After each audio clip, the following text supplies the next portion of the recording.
welcome everyone.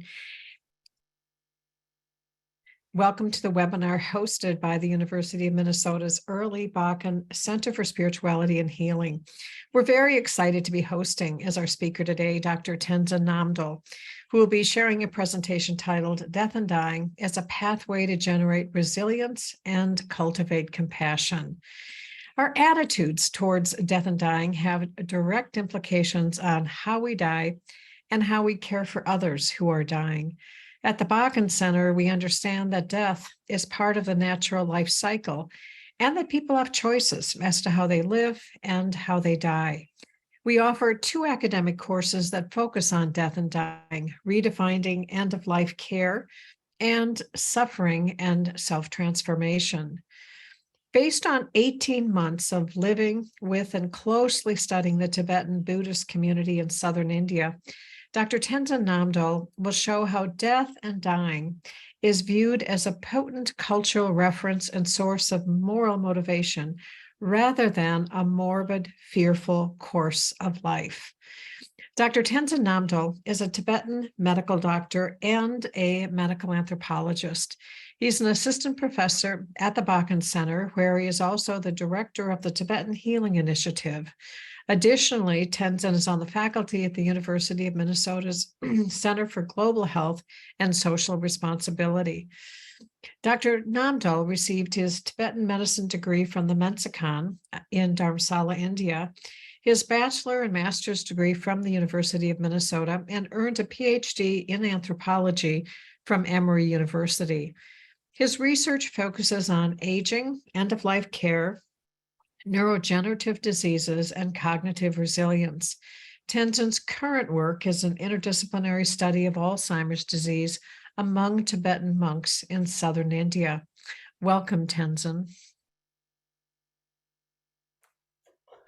Thank you. Thank you so much. Thank you, Molly, for your help. And thank you, Dr. Kreiser, for this very kind introduction and your support in encouraging us to engage in as community service as we could from the center. So I want to welcome all of you who have joined us today from every part of the world. Primarily, all of you are my fellow mortals, and then every one of you here who in one or other forms are caring for people, especially older adults. And we have seen and observed and realized that in so many ways that by helping and caring for them and providing them care, we also giving them their voices when they are in a stage which seems to be very vulnerable. So to go ahead, let me pull up my slides and share the work that Dr. Kreiser introduced earlier that I did in southern India.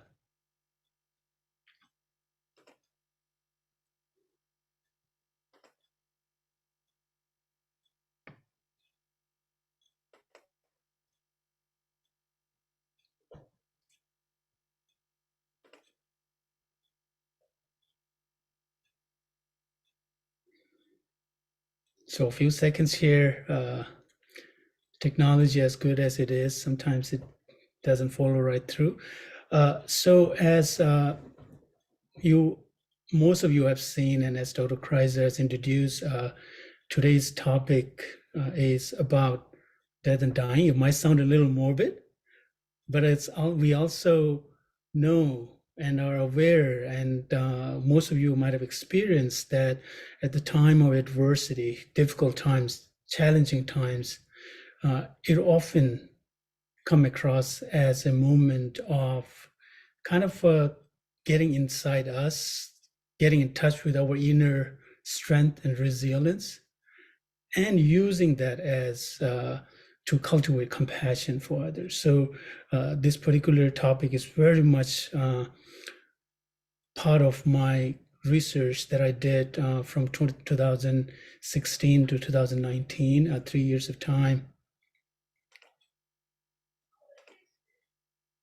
So from the very outset, let me just share with you all what we will be trying to grapple with today. Because when we talk about death and dying, the profundity of this subject is sometimes so underestimated or underlooked, because there's so many things happening. As we all know, that death or dying is not just a binary connotation that we have started to understood in our culture, especially in modern culture, that if someone's heart or lungs, cardiopulmonary or brain cease to function, then is it a death? Or there are so many other things happening. And so here, what I thought would be really interesting for us is just try to focus on what constitutes an ideal death, right? And I want to preface this particular question by just kind of laying out where we are right now in terms of the way we are dying and how we're understanding the concept of mortality itself. So let me say, in our pursuit of avoiding death and prolonging life at any cost, which happens most of the time in today's culture, not just in the West, but now across the globe, when technology is exponentially developing and people are starting to see how we can use those tech, and in some ways, a legal component also to prolong our life. In doing so, our reverence and attention toward the other end of life has diminished, which is death. Now, death is now a hush topic, and dying is controlled and secluded at best. However, it is hard to ignore the recent collective call, more so during the COVID pandemic, when we have observed that people were dying right, left, and center, for the reassessment of the way we view death and its subsequent impact on the way we care for the dying. Importantly, this outcry or this impatience of people across the board is not in an isolated field, not just in the field of medicine, not just in the field of palliative or hospice care or among the social worker. Rather, it is fiercely discussed and debated across disciplines. We can talk about healthcare workers, philosophers, bioethicists, scholars, journalists, anthropologists, and the public alike have all voiced their concerns about the ways we are dying. So that's the preface, and I think it's important for us to understand that why this particular topic, whether we refer to as death and dying, or how we care for our beloved one, dying people, or in the setting of hospice community, palliative community, or now in the ICU. And so having that understanding, we can grapple with this particular question of what does it really mean when we talk about someone dying well? And for some people, what is an ideal death? So I thought that I can, without spending too much of time, because we won't have too much time today to really go deep into each of these different components that speak to this particular question of how to die well. But there are a few key components, both related to my research work as well as my direct contact and observation of what's happening in today's hospital community or in hospice or even in lay community. How do we respond to death, right? So that's a million-dollar question here. Death in different cultural setting, in some ways also is a collective cultural reference. Maybe this particular concept is losing a little bit in today's modernized culture. Another important point is the stages of dying, to investigate what is the ultimate reality, right? I mean, there's a cultural utility when we talk about dying. And then, of course, we can spend a bit of time about understanding what constitutes an ideal death. And eventually, we will conclude by just kind of using some of the information out there and also the work that I've done and information I collected is, how do you wish to die? Now, before we go further, we want to do this quick poll, and Molly will help us to send out the poll. The question is, have you ever cared for a dying person? You can see responses pretty quickly right over here.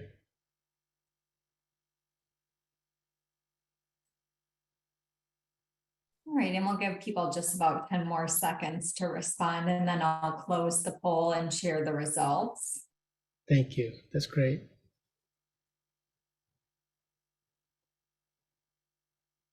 All right, I'm ending that poll and sharing the results with everyone. Thank you. Thank you.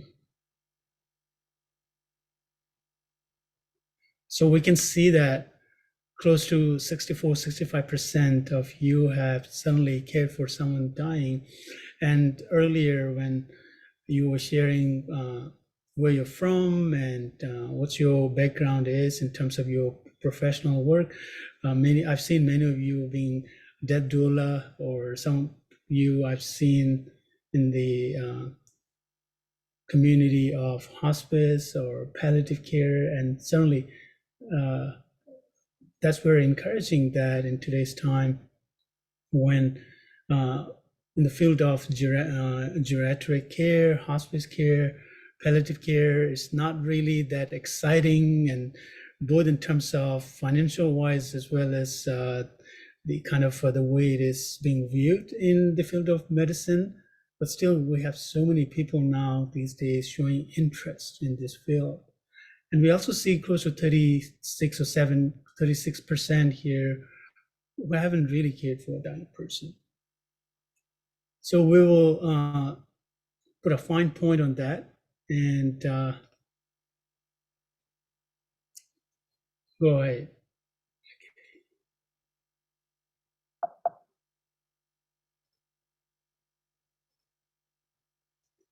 So I quickly want to share with you all the study I conducted. It's an ethnographic study that I did for close to 3 years. And as you can see, the first image here is the map of India, and southern India, as you can see, of course, where south is, as you can see, but the Monko Tibetan settlement is in southern India in the Karnataka state.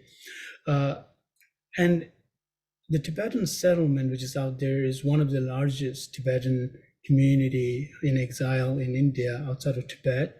And they are close to 16,000, both the monastic, the nunnery, and lay Tibetan settled there. And also, it's also known as a mini Tibet outside of Tibet, because they, when I was scouting for my research field site, I realized that that's the place where it has the closest resemblance to the pre-1959 Tibet, before the Chinese came in. There's this everything over there: monastic, Tibetan school, Tibetan cultural center, Tibetan medical clinic, and a huge Tibetan lay community, where when I was doing my research, I was trying to look at how different stakeholders or the cultural actors care for dying people, i.e. Tibetan monastic population, most of them monks, and then Tibetan doctors and family members, how they're working together. So I collected close to 105 semi-structured interviews, 114 survey responses, and I observed 22 cases of dying people. So how do we respond to that? So that's really important question, right? And most of you also might be aware of this particular seminal work by Ernest Becker. It's talking about denial of death.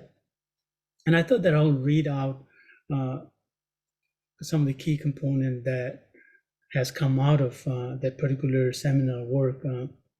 So Western contemporary culture, now again, here I'm using Western more in terms of how the work has been produced and how the work has been disseminated in this particular field. Right now, the modernization of culture has really kind of spread not only in the West but also all across the world. But referring to the work that I have presented here, the contemporary culture has chosen to look the other way or treat death as the elephant in the room.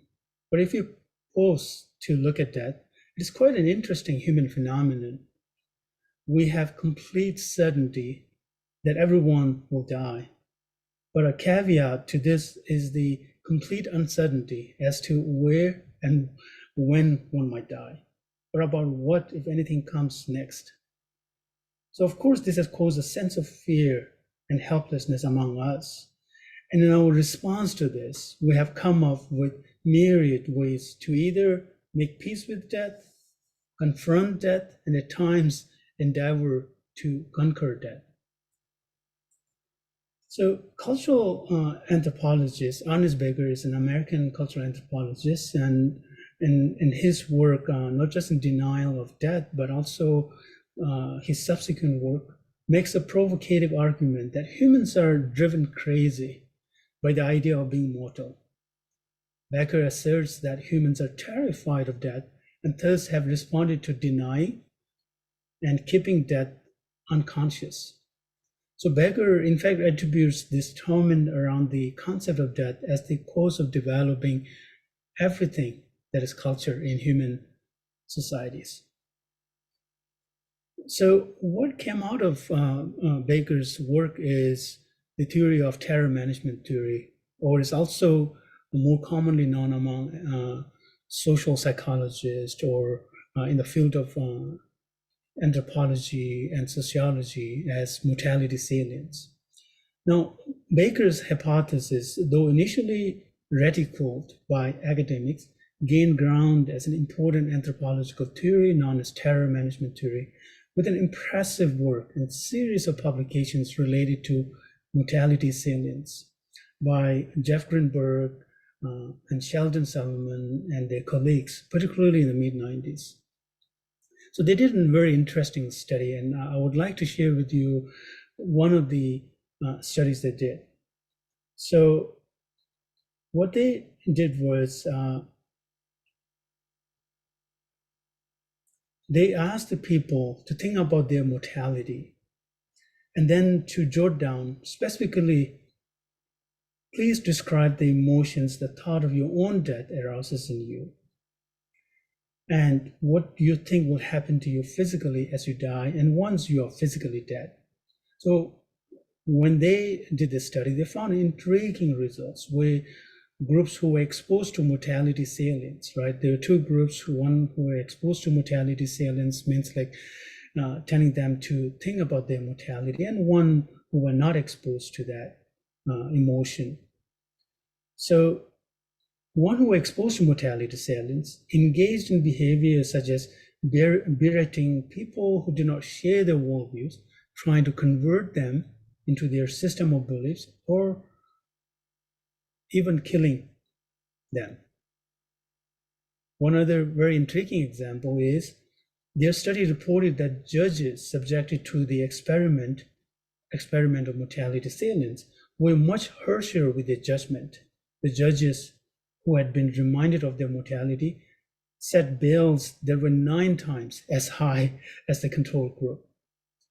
So, but again, it's important also to know that it is not always the case in the West and now in modern culture that discussion of death provoked a gaze as if staring directly into the blazing sun. Seneca, a Roman Stoic philosopher, famously said, "He lives badly who doesn't know how to die well." And he posed an important question to the Roman public, quote, "What's to be feared in returning to where you came from," unquote. Similarly, Philip Aris, who's a French medievalist and historian, in his seminal work on attitudes toward death in the West in the medieval era, argues that people of the time not only viewed death as normal, but were acutely aware of their own death, accepted it, and were prepared for it.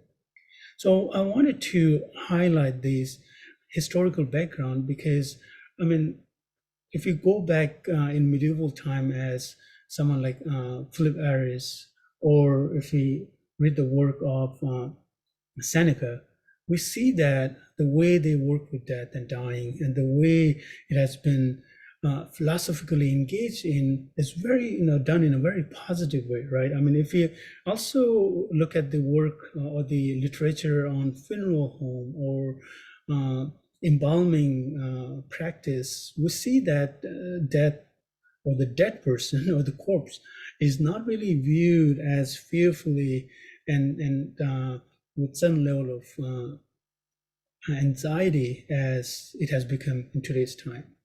So that's important for us to know.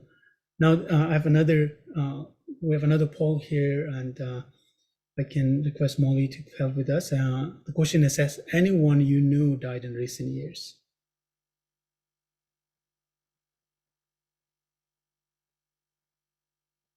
We'll just give people about 5 more seconds here to respond.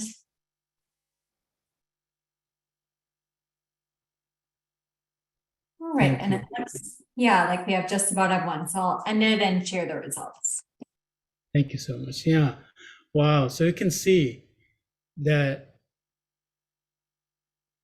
almost 95%, right? And maybe some of the people who are younger or are away from the community might not have such certain knowledge, but then we see that 95% of us, we have someone died in our circle in recent years, and so none of us could escape it. And so that's how we all are dying, as I said, from the outside, my fellow mortals. So we all are in the same boat, maybe in different ocean. The way we think about death and dying, that's something quite different across culture. So here is really, how do we respond to that? As I mentioned earlier, in today's culture, the way we respond to death and dying is certainly not something that in many ways, at different layers, a positive way. But the study that I did, right, in this particular culture is very interesting.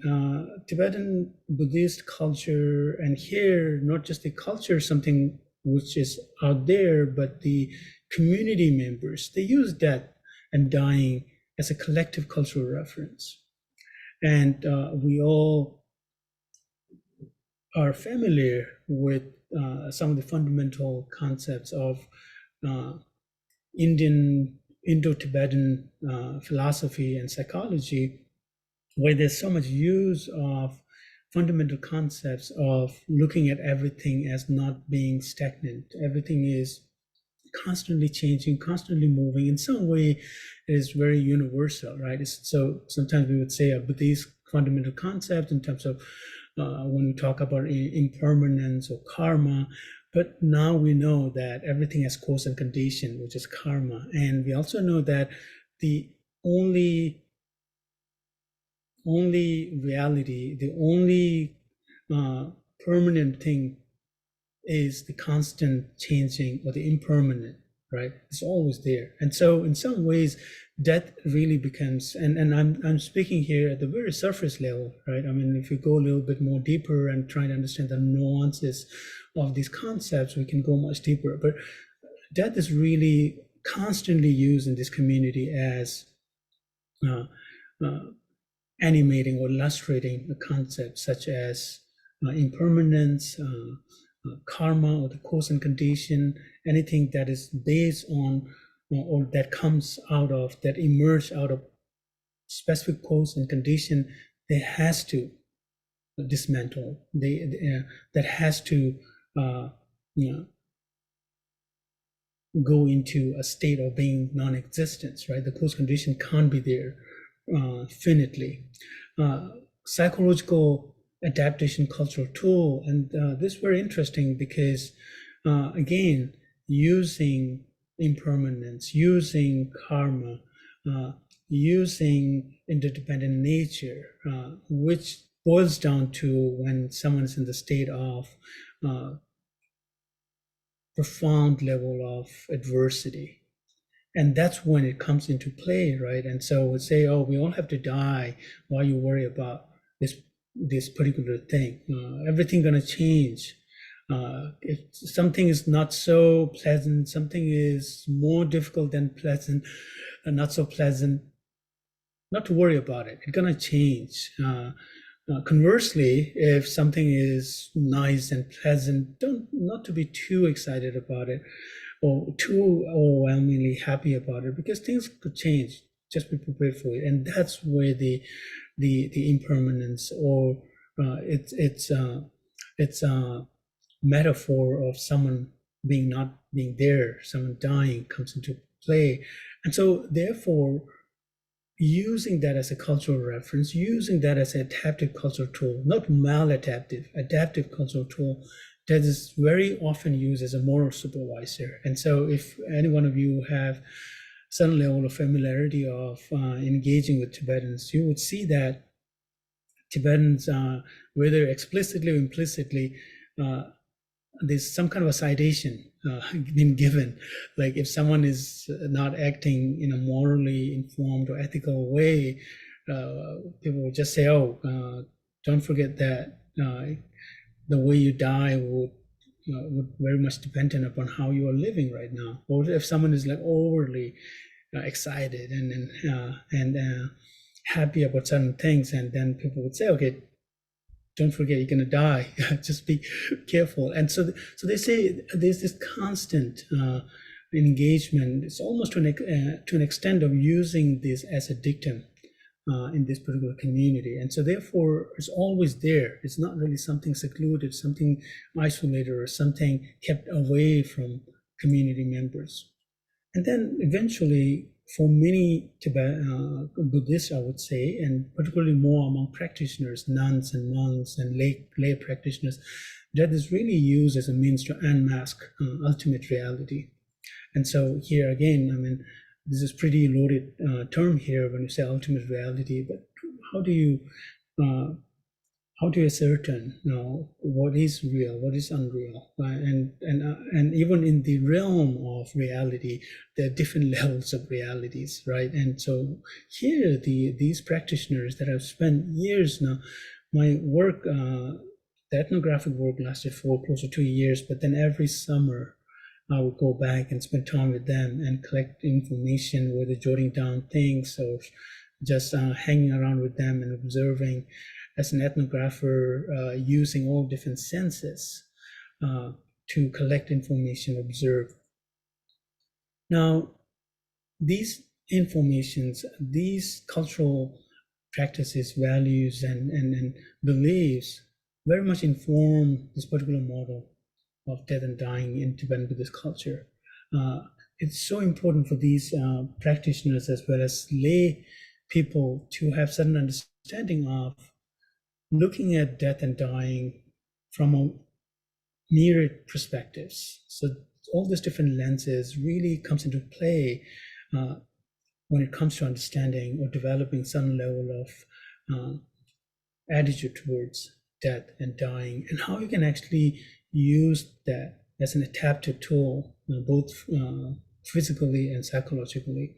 And so therefore, we all know that to do any kind of a study, whether we're looking at people in hospice care, people with a certain level of physical challenges due to injury, due to traumatic experiences, like veterans, like different kinds of PTSD that they are experiencing, or someone who has been abused when they were younger. And how do you bring in different disciplines to care for them? And here, again, in the face of our own mortality, that's how these community members, especially more who are committed to study and understand death and dying at a little more deeper level. The first thing is biopsychological, right? And so the important thing for these people and these monks and nuns and lay practitioners that I've observed is they try to understand how our body and mind is formed, right? And how they disintegrate. And not just as we see in the lab or under the microscope, but also at the tremendously subtle level, going from coarse to subtle and very subtle levels. And so it's not just about how our body is formed and how it's functioning. And then, as I said from the beginning, that the other end of our spectrum of our life get isolated or doesn't get enough respect.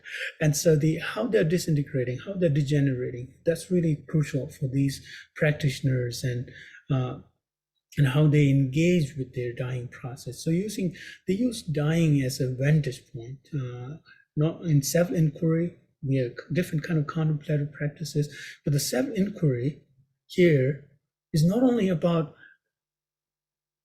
assessing their relationship with people around them, assessing their relationship with environment or any other living species, animals, animated or de-animated, if some animals are already composed and in the nature. How do you develop different kind of relationship? But also the relationship with themselves and their own mortality. And so how they really constantly not only try to investigate, but reframe their relationship with themselves and others and to their own mortality.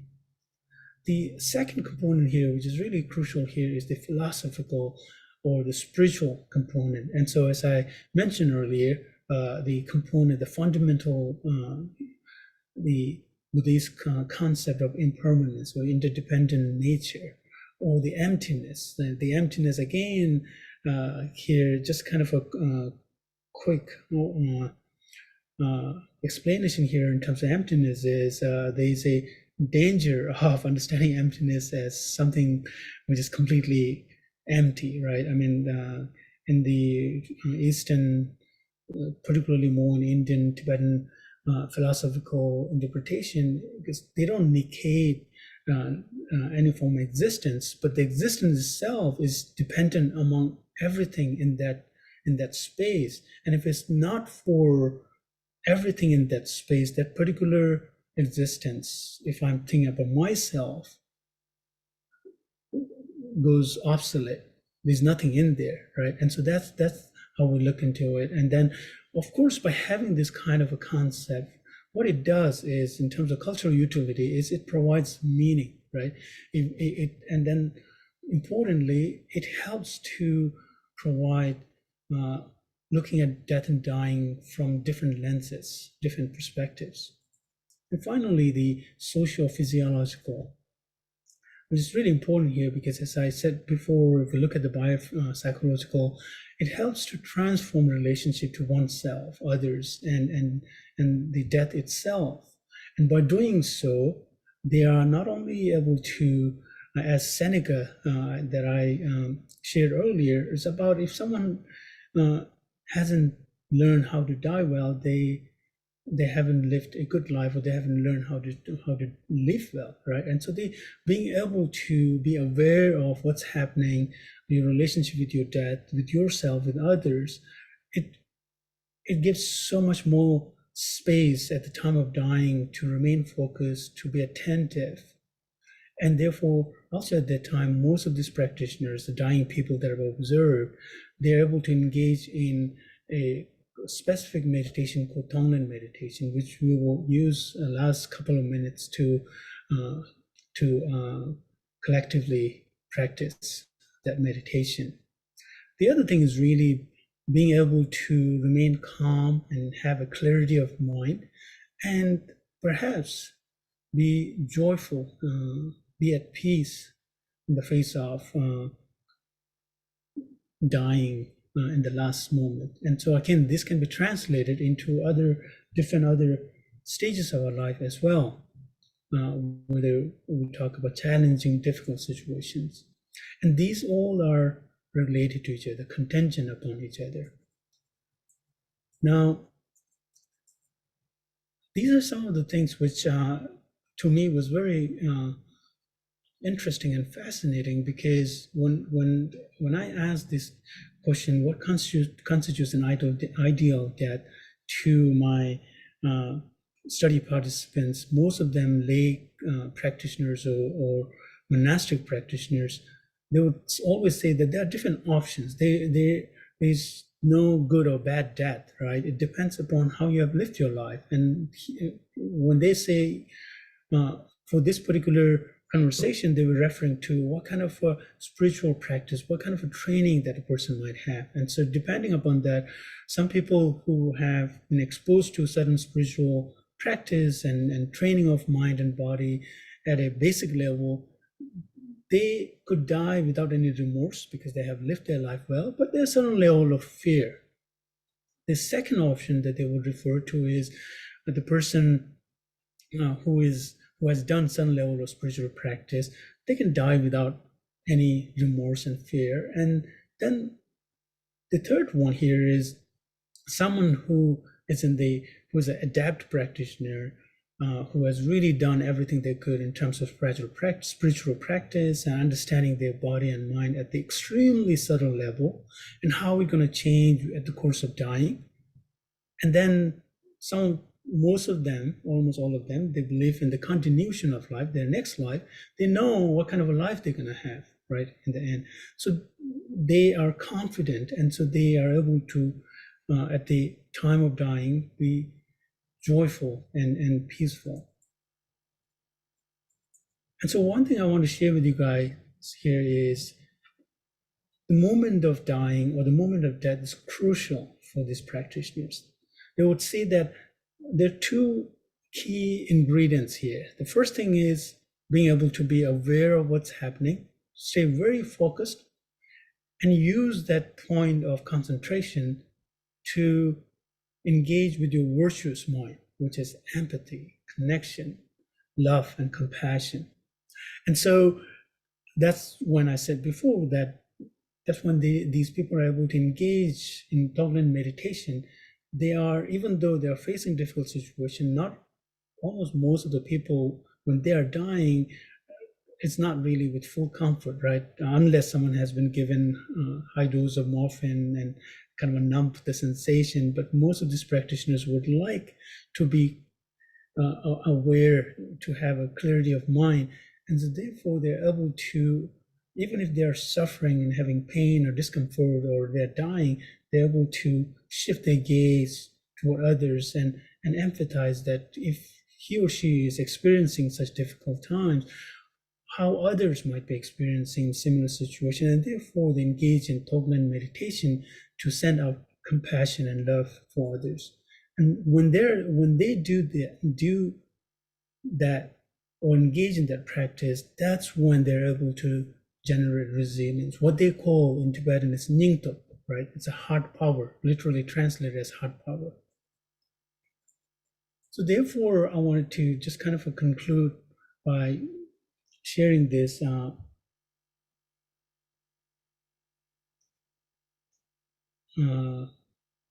diagram here, or the Venn diagram here, where we look at the pony or the emptiness, right? And the intention of these practitioners or these community members is to, when they have a clarity of mind, when they are aware of their mindset, they focus on contemplating on pony, which is the outcome of interdependent nature, thinking about interdependent nature, how my existence itself is so much contingent upon everything in my space, in my world, both locally and globally, right? There's so many things happening behind the curtain, which is directly or indirectly related to me being able to live and thrive and flourish. And once having that mindset, it becomes so much easier to be loving, to be kind, to be compassionate toward everything in our world. And being able to do that, it's easy to again know that the person or I am able to live at certain level of life of morality and integrity. And so that's the really potent ingredients that help for someone like the community members that I studied who believes in rebirth or next life, that they are confident about it. And I remember one of the practitioners that I asked, who I will share another quote of him, it's almost like he said that when you have to sit in an important exam, you start preparing for it as early as you could. And when at the on the day of exam, you're confident and you are actually even happy and joyful that you have done everything you could and everything should be fine, and you enter the exam room as calm and comfortably and joyfully as you could.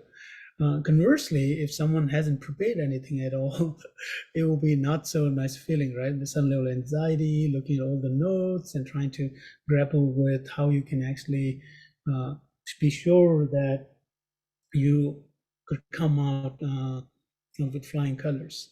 So that's the rebirth. Like, it's almost like you're dying and you know that, okay, what kind of rebirth you might achieve. So therefore, at the time of death, these practitioners who have lived well, who have certain level of understanding that how things going to be, are able to die with joy and peace. But again, in a different cultural setting, if someone doesn't believe in death or dying, rebirth or next life, again, it's really about how you can actually live well. And then at the time of dying, be very confident, satisfied, happy about how you have lived your life and what you have left behind, kind of a legacy that you have left behind. I want to share these photos here, and this monk who died a couple of days after that, he was all the time. So last couple of weeks, I had a chance to go and see him and talk to his attendant, whose name is Mr. Jamyang, who took the photo here. He was constantly concerned about others around him. He would always bid farewell to everyone who comes to see him. He would always ask his attendant that whenever I go there or some other were there came in when I was there, that did everyone get something to drink? Did they get water? And he was almost dying, and then he died a few days later, and he stayed in the state of what in Tibetan Buddhist culture called Tukdam, the post-death meditation. He stayed in that state of meditation for a week, a little more than a week, 8 days, I think. And really, again, this is all about the way we live and the kind of understanding and the relationship we develop with our own mortality speaks to how do we wish to die, right? For instance, this particular lay person, who a Tibetan doctor and a monk were caring for, he was really more concerned about all of us, even though he cannot really see at all, but his auditory sense of hearing has always been good. And so if anyone enters, he wants to make sure that everything is good with that person who came in. And when he died, one of the monks at the monastery who knows him quite well back from Tibet, he was already told way in advance what particular text that they can read for him. Not really a lengthy text, just few pages, and just let him be at peace. So things really rolled out smoothly and comfortably for everyone involved.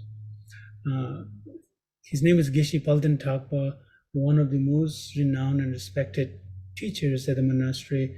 And I remember I waited until the end, really, doing my few meetings with him to ask him how he wished to die. And he told me, I quote here, when my death comes, I wish to die like a child falling asleep in a mother's lap with joy, love, and peace. So we can use next 2 or 3 minutes to just engage in Tonglen meditation, and then we will have some time to have an interactive discussion. Any questions, any comments? I saw hands raised up earlier, so I'll be happy to respond to that. Okay, let's all of us, if you want to make yourself more comfortable, reform your sitting position, or if you just want to lay down in whatever way that's more comfortable. And we'll use our breathing to transform any kind of a difficult, challenging situation that we are experiencing or we have in our back of our minds, to transform that into resilience and compassion, right? So sit comfortably positioned with your back straight, but not overstretched or too tight. You can close your eyes, or if that's not comfortable, just close them softly or have a gaze right in front of you. So as best as you can, some people might have a little difficulty with having a longer breathing, but just engage in circular breathing. You can breathe in through nostrils and slowly take a deep breath evenly, and you can breathe out.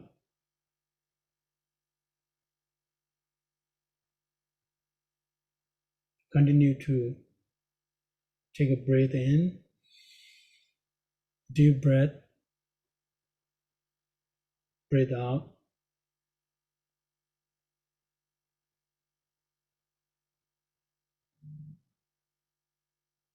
When you are breathing in, just let all your challenging situation, your anxiety, certain level of frustration, or even fear, anger, any kind of a negative emotions, feeling, or situations, let them rise to the surface. Visualize this difficult, challenging negativity as black smoke and breathe it out completely. Fill your heart with resilience and genuine compassion for yourself. Now you can open your heart to the suffering of everyone out there. Could be someone that you know, your loved ones, and then all the living beings. Breathe in their suffering or challenges, difficult things. That's black smoke into your heart. And while breathing out, send out resiliency. Send out your heart power, your compassion in the form of white light to your loved ones and all living beings. Just visualizing, giving them strength, health, peace, and happiness.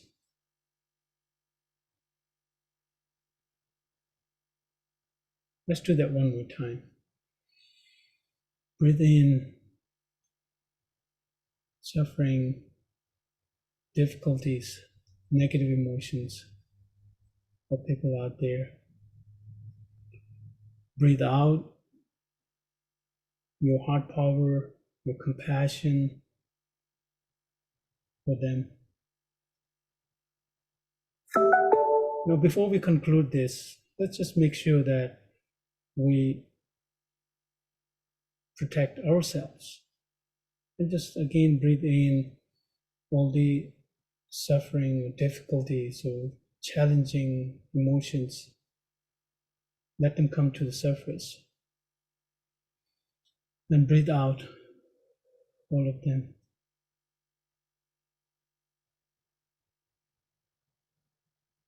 And you can, whenever you get time, engage in using your breath as means of, it's almost like how things happen with the way our heart works, way it supplies oxygen to our blood. Let's just spread out love and compassion. We're just genuinely empathizing and engaging in compassionate act, even in the face of very difficult, challenging times that we often find ourselves in.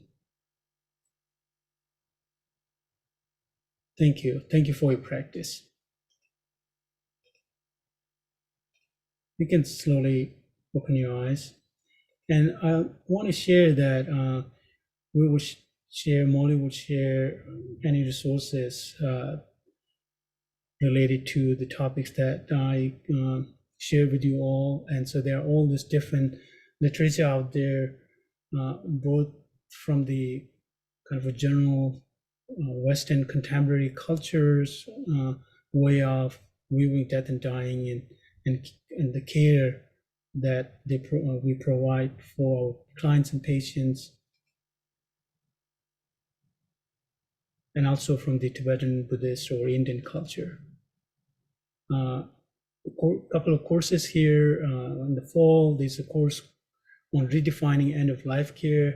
I think it's a really great, if any one of you have time, and if someone need to take a course related to your major, you can take that course. And in spring of 2024, we are launching another course called Death, Resilience, and Happiness, Rethinking Care and Well-Being at the Time of Dying. And there are a lot of other resources which Molly will share with all of you who have registered for this webinar. Thank you. Please, any questions you have? I think we have some time here. Yes, we do, Tenzin. Thank you so much for the presentation. You can take down your slides if you'd like. Perfect. So then we can see each other a little bit better. There are some wonderful questions. And I'm going to begin with a question. How can a dying person help their loved ones accept this natural life transition and stop framing it as a battle to win or lose, to accept it as a natural transition? Thank you. Yeah. Thank you, Marijo. This is a great question. And the first thing is really, being very candid about engaging in conversation about death and dying. Often there could be a situation where we wait until very last moment to talk about dying, right? The moment this magic word in the field of hospice care or caring for people who are dying is when one accepts the fact that I'm dying and how one wish to die. That really helps a lot. And therefore, most of the time when we determine if someone had died well or not, it really comes more from surviving family members or people around than the dying person themselves. And so therefore, engaging in candid conversation and understanding really the wish of the person who is dying way before someone is really at the last end of their life could really solve lots of problems. And there are, for instance, a very enlightening and seminal work by Abdul Gavanti. All through the book name is Being Mortal. And from his clinical observation experience, he shared about why the communication doesn't happen as often and as early as it should. And so I think that's really the key thing, I think. Yeah. So you mentioned, Tenzin, early in your presentation that within the Tibetan culture, there are collective cultural references to important concepts like impermanence and karma. So it sounded like kids grow up having these concepts deeply embedded in their everyday life experience. And someone is asking, can you share some, examples of what a collective cultural reference might be? Would the monks creating a sand mandala be an example of one of those? Absolutely. Yeah. Thank you for sharing that analogy.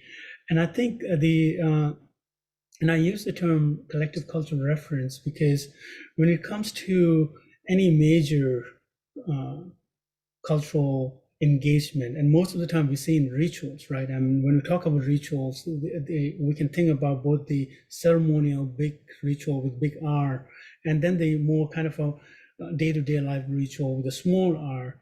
And in Tibetan cultural practice, we see some one or other form of showcasing or animating impermanence or death and dying in so many ways. So again, putting so much time and effort and resources in preparing the Zen mandala, right?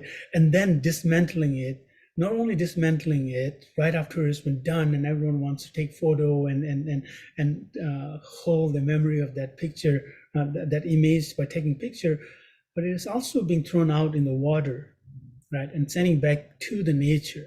And so it's really like we're going back to where we came from. That's one thing. The other thing is in Tibetan Buddhist culture, which is very much informed by traditional Indian philosophy, is when we talk about different afflictive or destructive emotions, desire and attachment is the most deceiving one, I would say, because if we're angry or if we are very stubborn, it's easy to understand and realize it. But when we feel like, oh, only that I get this particular thing, or being able to spend time with this person, have that person as my partner, then my life will be complete, without realizing that things could go sideways quite quickly. We get the new iPhone, it doesn't really satisfy or make you happy all the time. And bringing in the impermanence nature is really helpful. And people would constantly use the term like, you can enjoy this moment, but be prepared that it could change very quickly. And so those conversations, and I think one of the common thing that emerged out of it is death and dying is constantly there. It's almost like ubiquitous. It's not something that is kind of left for a death and dying course or in church or something. So I think that's the key thing. Mm-hmm. So, and this question, Tenzin, I think will be the last question. There's so many excellent questions, and I hope that you'll take a look also at all the wonderful comments that are in the chat. People have really appreciated this presentation. But this question is really reflects on your research and your own lived experience, being with people who are dying. What have you found that most people think about as they die? Do more people think about things, experiences, people from their life that they treasure, or do more people think about things that they regret? What's your sense about that? Yeah, these are all great questions, and this one is really important also because, and 22 or some cases that I observed, Mary Jo, most of them were practitioners. And over again, I saw that they want to make best use of that stages or the process of dying, because for these people, especially in that cultural setting with that kind of a cultural understanding of what's happening at the stages of dying, is like you get one of the rarest opportunity of your mind being luminous and clear, being completely free of distraction that usually happens due to our 5 sensory faculties, right? Organs. And they are always being very vigilant as well as careful about making best use of this moment. And so therefore they try to, as I showed that in one of the slides, is be overly focused and attentive and trying to channelize that focus and attention toward virtuous mind, which would be to give a mind of understanding the interdependent nature and how much important it is to send out whatever little bit of energy and capacity in terms of sharing your love and compassion is there. They try to engage in that. And I found that really fascinating and something which certainly would take a lifetime of learning and practice, but it's doable, I think. Absolutely. Well, indeed. Well, thank you so much, Tenzin. This has been a wonderful webinar. I also want to acknowledge and thank all of our staff at the Bakken Center who helped make today's webinar possible. If you'd like to donate to support the important work happening in the Center's Tibetan Healing Initiative, Molly will provide a link in the follow-up email, so watch for that. Thanks so much to all of you for being with us today. Thank you. Thank you so much, Mary Jo and Molly and everyone. Thank you.